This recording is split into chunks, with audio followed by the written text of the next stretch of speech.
स्वर्गसुख अनुभवायला काश्मीरच्या खोऱ्यात गेलेल्या पर्यटकांना बैसरणच्या व्हॅलीत मृत्यू गाठतो.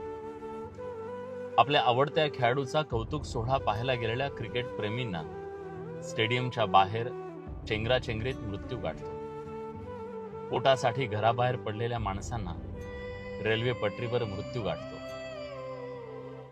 जगातला सगळ्यात सेफ प्रवास म्हणून ओळखल्या जाणाऱ्या विमानात सुद्धा उड्डाणानंतर 35 सेकंदात मृत्यू गाठतो. आणि कसलाच संबंध नाही. दुपारच्या वेळी जेवणाच्या ताटावर बसलेल्या त्या डॉक्टरांना सुद्धा भरल्या ताटावर मृत्यू गाठतो.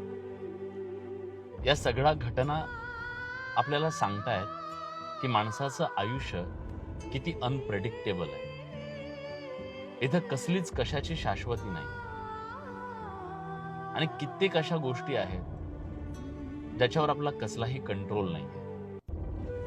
कधी कुठल्या रूपात मृत्यू येईल हे सांगता येत नाही. पण एक गोष्ट आहे, मृत्यूच्या आधीचं आयुष्य आपण ते मनसोक्त जगावं मित्र, कारण आयुष्य क्षणभंगूर आहे.